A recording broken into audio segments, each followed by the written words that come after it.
Muito bom dia para você, obrigada pela participação. Olá, Isabela, Felipe, bom dia, um prazer estar aqui.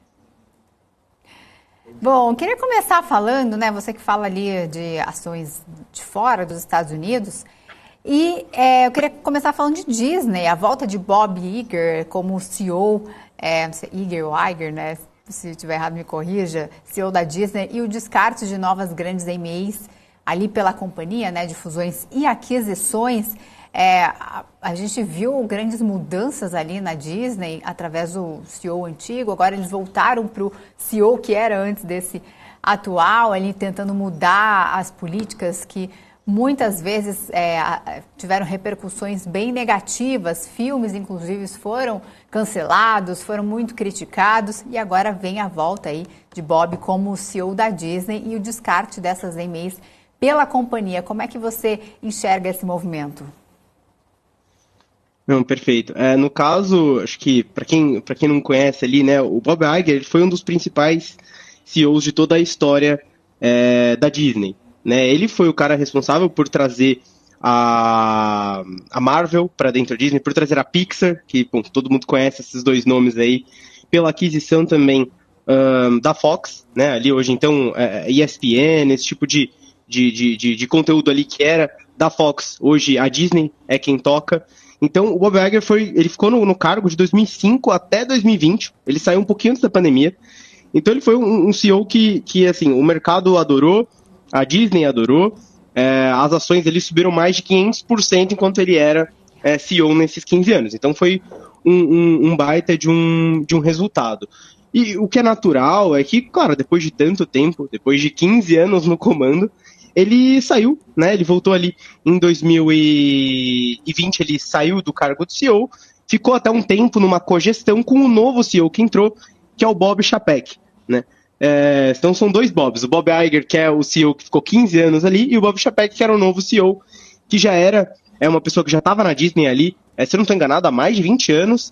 Ele liderava a divisão de parques, né? A parte de parques que a Disney tem na Flórida, na Califórnia, na Europa, na Ásia. E o Bob Chapek ele entrou no cargo de CEO, só que logo de cara ele já teve alguns desafios, né? Então, como eu falei, o Bob Iger ele saiu no começo de 2020. Então vocês já podem imaginar que esse novo CEO, o Bob Chapek, ele já teve que enfrentar uma pandemia aí que todo mundo conhece, que aconteceu ali em 2020. Então isso já gerou, claro, problemas para ele, mas ele conseguiu manejar bem, né? Teve algumas questões ali também, atritos com pessoas relevantes, né? Ele teve alguns atritos com a Scarlett Johansson. Então, para quem não sabe ali, não lembra, a Scarlett Johansson ela é a atriz que faz a Viúva Negra nos filmes da Marvel. E como veio a pandemia, eles optaram por lançar o filme solo dela no streaming, né? No Disney Plus. E isso acabou gerando um impacto na receita, gerou um impacto no quanto ela deveria receber pelo filme. Então, tiveram algumas disputas ali, no fim, isso acabou sendo contornado. Ele também teve algumas disputas com o governador ali da Flórida, Ron DeSantis. Então, esses atritos todos foram gerados, mas o Bob Chapek parecia estar seguro no cargo. Parecia que o board, né, que os conselheiros da Disney estavam tranquilos com ele ali. Ele navegou todo esse ambiente de Covid, desses atritos que eu comentei. Só que o que aconteceu, né? A Disney acabou entregando um resultado muito ruim e o mercado ele não perdoa, né? Se é que dá para colocar assim. E o principal ponto que de maior dificuldade é justamente o Disney Plus, né? O Disney Plus é a maior aposta, né, da Disney para bater de frente com o Netflix, com o Prime Video, com, né, esses serviços de streaming. E apesar de ele estar crescendo muito, né, o número de usuários, de assinantes ter crescido, ele acaba que ainda não está gerando dinheiro, né? Ele não gera caixa, ele está queimando dinheiro para existir o Disney Plus. E no momento principalmente de recessão, o que o mercado não estava gostando disso, né? Ele queria que o Disney Plus começasse a segurar as despesas, começasse a gerar dinheiro ali, sem contar que as margens nos outros braços ali da Disney, a parte da Fox, a parte de parques, etc., também não estavam tão gordas assim. Então o mercado queria alguém que fosse um pouco mais, apertasse um pouco mais os custos e gerasse mais dinheiro, gerasse mais caixa, né? E por isso que pegou um pouco todo mundo de surpresa, né? Porque o Bob Chapek parecia estar bem seguro no cargo, parecia que, hoje ele está lá há menos de 3 anos, ele conseguiu navegar o Covid, conseguiu navegar esse monte de problema, ele vai conseguir navegar ali esse problema do Disney Plus, das margens, né, da queima de caixa, mas não, aparentemente isso não foi o suficiente, essa confiança que o board, que o conselho tinha nele não foi suficiente, e numa surpresa, né, num domingo à noite, pelo que a gente tem acesso, né, às histórias, no domingo à noite, o Bob Iger mandou um e-mail ali para os principais diretores da Disney anunciando que ele ia estar de volta no comando. Foi até um pouco estranho, porque não teve nenhuma declaração de saída do Chapek, né? Então, normalmente, quando o CEO sai, fala, obrigado, né, por todo esse tempo, não sei o quê. E até onde a gente sabe, não teve nada disso, né? Então, deve ter sido uma coisa não tão amigável ali, até porque o Chapek não estava nem há 3 anos no cargo, e decidiram voltar com o Iger, que, poxa, tinha sido já um excelente gestor por 15 anos, né? Então, agora é esperar para ver, não tem como saber a capacidade que o Iger tem, não é nem um pouco questionável, ele é muito capaz, ele fez excelentes aquisições, e agora vamos ver se ele vai conseguir navegar esse ambiente um pouco diferente, até bom lembrar que a aposta no Disney Plus, quem plantou a sementinha lá, foi o Iger, né? O Chapek só fez a coisa entrar mais, a girar mais, e a funcionar, e a captar tantos assinantes, mas quem plantou a sementinha, quem começou lá atrás, foi justamente o Iger. Então agora é esperar, a gente não tem muito como adivinhar o futuro. Eu acho que o Iger vai conseguir sim navegar um pouco melhor, vai acalmar ali os ânimos do mercado com a Disney. Pedro, bom dia, Felipe falando aqui. Você citou uma coisa bastante importante aqui, que o pessoal da análise sempre fala, que o preço da ação acaba seguindo, né? O lucro da empresa acaba pelo menos caminhando junto ou com uma expectativa. A gente vê o cenário americano, né, toda aquela situação em relação à alta de juros, risco de recessão, inflação bastante alta, impactando bastante os índices por lá, as empresas. Mesmo a gente vendo os resultados, né, muitos dos resultados agora desse terceiro trimestre vindo até mesmo em linha ou acima da expectativa. Como é que você está vendo esse impacto, né? Ainda possibilidade de elevação de juros por lá, né? O Fed tem essa perspectiva de levar o juro até o patamar mais contracionista. O reflexo no lucro das empresas, pode ser de Disney ou de outras empresas que você acompanha. Como que você está vendo esse cenário econômico dos Estados Unidos impactando na gestão ali ou até mesmo nos resultados das empresas? Uhum. Não, perfeito, Felipe. Bom, acho que tem alguns pontos que dá para comentar sobre o impacto desse cenário, né, nas empresas. Eu acho que um dos setores que a gente acompanha aqui, por exemplo, que eu já comentei em outras ocasiões, é o setor de varejo, né? Agora eu até tenho um pouco mais para falar, porque saíram os resultados desse último terceiro trimestre, e o ponto ali é que eu tinha comentado até que o varejo ele fica um pouco numa encruzilhada, porque ele precisa repassar a inflação, né, que está alta, né, lá fora, nos Estados Unidos, que é o principal mercado que a gente acaba olhando aqui na gestora. Ele precisa repassar esses custos de inflação, mas também se ele repassar, às vezes, inteiro esse custo, ele não vai conseguir vender. Então ele fica, bom, será que eu repasso um pouco menos e eu vendo mais? Ou será que eu repasso mais esse custo e vendo um pouco menos? Então fica, né, um pouco uma situação complicada para o varejo. Então precisa uma gestão ali de preço e de estoque. Precisa ser muito bem feita para eles conseguirem navegar esse ambiente. E aí realmente é difícil comentar, né, isso é um impacto em todas as empresas, mas é difícil falar, né, quanto isso vai impactar cada empresa, porque vai depender justamente da gestão ali de cada empresa. Só para dar um exemplo, né, nesse último terceiro trimestre, o Walmart, por exemplo, aparentemente está navegando muito bem o ambiente de inflação, né? O segundo trimestre tinha vindo um pouco misto, o mercado ficou um pouco preocupado, mas no terceiro trimestre, né, os dados vieram ali melhores, acalmou um pouco os ânimos do mercado, o segmento ali, que é o principal do Walmart, que são as lojas, né? O Walmart cresceram bem nas vendas comparáveis ano a ano. A parte do Sam's Club, que é aquela parte de atacarejo, né, deles ali, cresceu bastante também. Agora, se você for olhar, por exemplo, a Target, apesar dela também ter conseguido crescer, ela já teve muito mais problema com essas margens que eu tinha comentado. Então, ela está sofrendo muito mais para passar o custo dos produtos ali para os consumidores. né? Então, esse é o impacto, esse que eu falei é o impacto das margens, é o impacto para toda empresa, e é o que vai depender é como cada empresa vai conseguir navegar. Nesse exemplo que eu dei, o Walmart mostrou que está conseguindo navegar isso muito melhor do que a Target, por exemplo, né? Então, isso é só um exemplo do impacto no varejo. Aí vai depender um pouquinho de cada setor, né? Você tem, por exemplo, o setor de tecnologia também sofrendo um pouquinho menos do que o setor de varejo, né?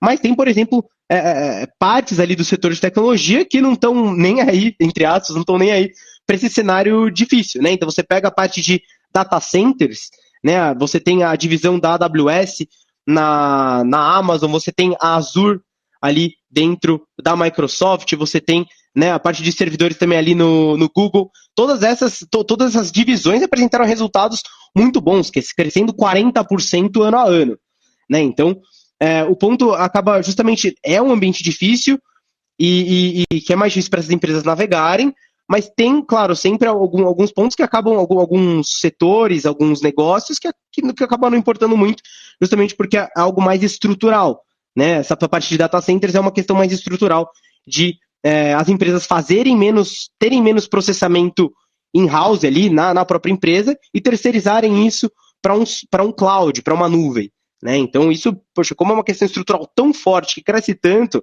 a inflação acaba, assim, esse cenário desafiador acaba importando muito menos, né? Diferentemente do varejo, que o impacto é muito maior, como eu comentei antes ali anteriormente.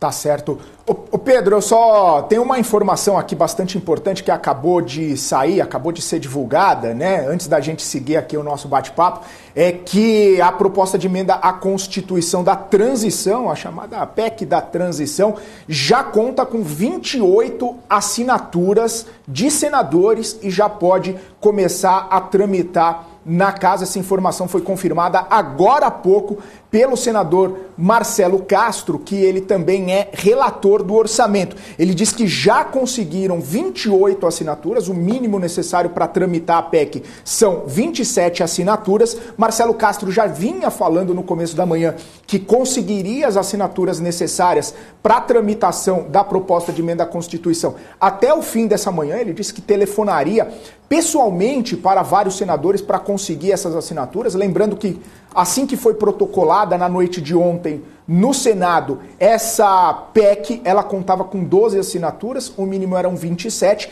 e agora já são 28 assinaturas. Lembrando que essa PEC é aquela PEC onde o Bolsa Família ficaria fora do teto de gastos por 4 anos e teria um furo no teto de 198 bilhões de reais. A partir do momento que ela for votada na Comissão de Constituição e Justiça do Senado, ela passa a poder tramitar dentro da casa e aí os senadores vão começar a debater emendas, vão começar a discutir possíveis mudanças no texto para aí sim começar a tramitar e aí bater o martelo para poder mandar para a Câmara dos Deputados. Enfim, só para trazer essa informação bastante importante que acabou de ser confirmada pelo senador Marcelo Castro, que a PEC da transição já tem 28 assinaturas e aí sim já pode começar a tramitar no Senado Federal, Isa. Tá certo. Daqui a pouquinho, então, a gente, inclusive, já que a gente está falando dos Estados Unidos, os mercados já abriram por lá, a gente faz um giro de notícias, mas ainda falando sobre das empresas por lá, queria falar de Twitter, Tesla e Elon Musk, né, que tem cada vez um novo capítulo de novela Elon Musk.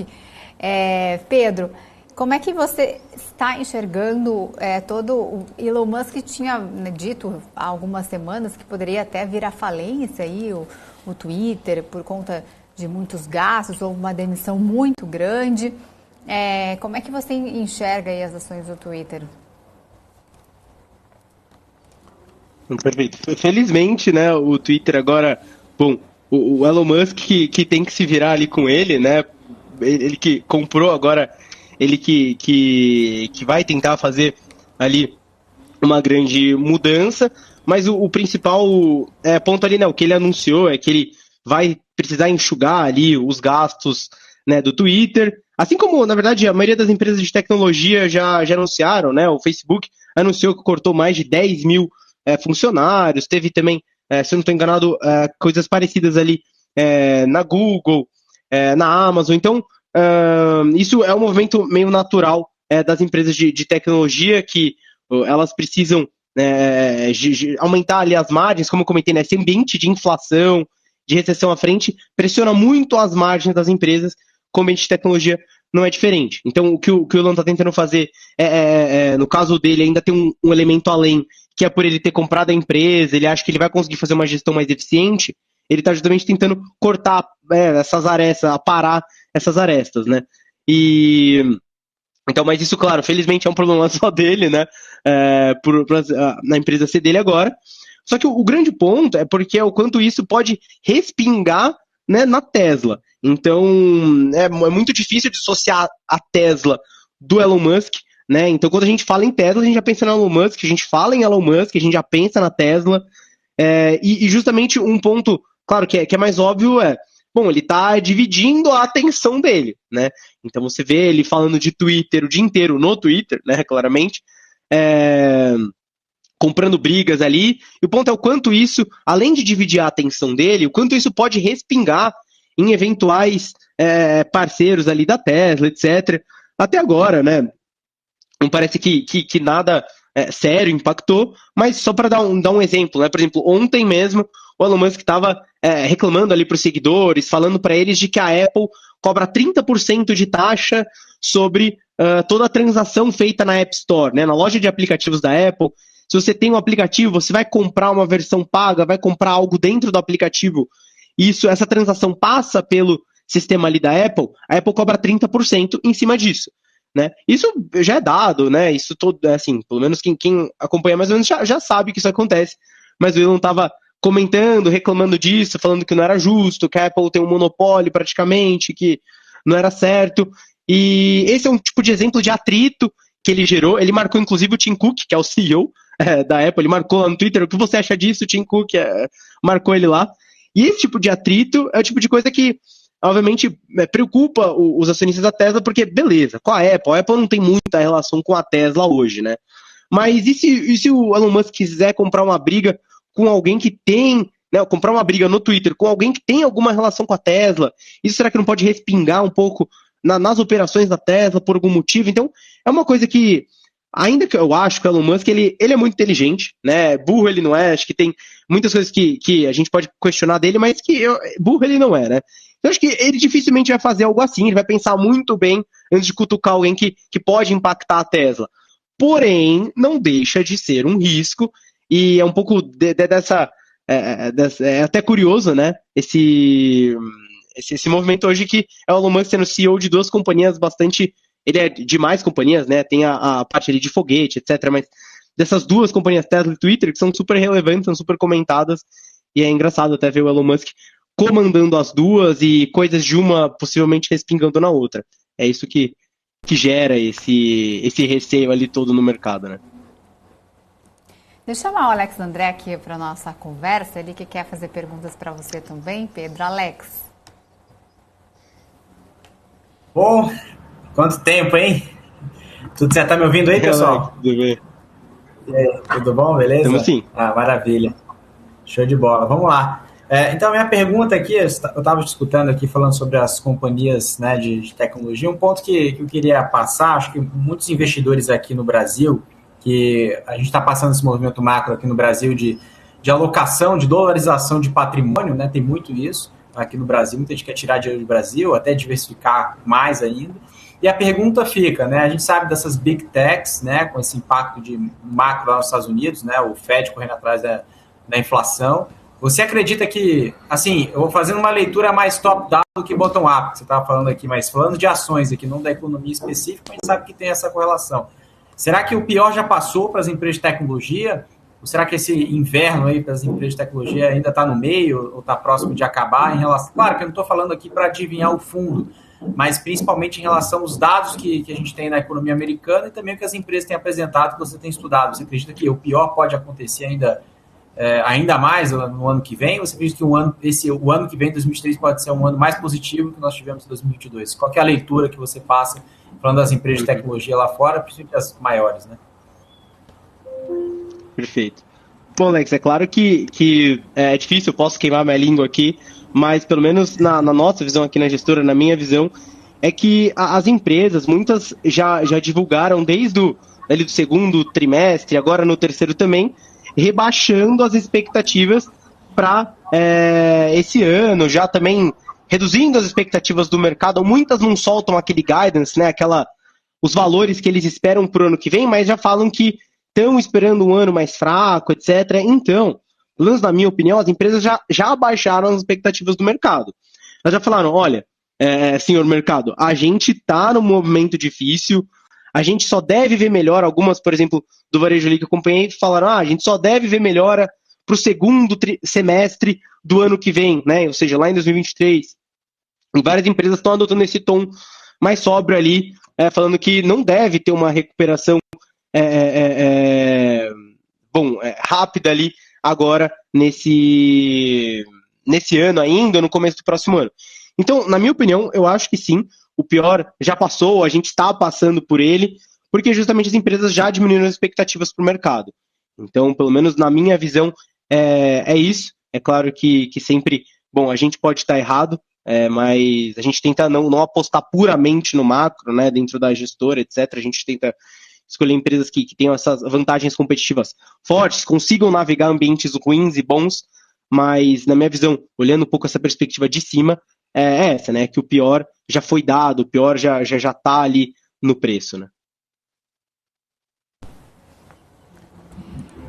Pedro. Obrigado, Pedro. Agora, falando... Obrigada, Alex. Imagina. Ainda falando dessas empresas, né, a gente, agora falando ainda de tecnologia, Apple estaria interessada em comprar o clube Manchester United. Como é que isso refletiu aí nas ações de Apple? Assim, né? Até isso foi mais um nada concreto, saiu ali se eu não estou enganado, na sexta-feira, alguns boatos sobre isso, né? Então, na minha opinião, eu acho que é algo que não deve, sinceramente, acontecer. Eu não acho que faz muito sentido para a Apple, mas tiveram boatos ali. É que assim, o clube foi colocado à venda, né? E surgiram boatos de que a Apple estaria interessada em comprar, teria começado ali algumas conversas, mas assim, até poderia, assim, fazer um exercício aqui de extremar, né? Vamos assumir que a Apple realmente esteja interessada. Talvez faça sentido para eles, porque eles já têm um contrato ali de direito com a MLS, né? A MLS é a liga de beisebol ali. Desculpa, com a MLB, que é a liga de beisebol lá dos Estados Unidos. Já tem um contrato ali de 10 anos com a liga, etc. E que deve começar no ano que vem. Então eles já têm esse interesse, eles já mostraram que tem interesse em entrar no ramo de esportes, né? De transmitir esportes através do serviço deles, que é o Apple TV Plus, que é igual ali um Netflix, igual que eu comentei do Disney Plus, a Apple também tem, né? O Apple TV Plus, acho que, pelo menos no que eu sei, ele é um pouco menos popular aqui no Brasil, mas a Apple tem. Então, ok, ela já entrou nisso com um contrato ali com o beisebol por 10 anos, então talvez ela tenha algum interesse no Manchester United para, quem sabe, transmitir as partidas, botar esse pezinho ali na transmissão de futebol, que é o esporte mais popular no mundo, né? Eu acho que, sinceramente, não faz muito sentido para a Apple.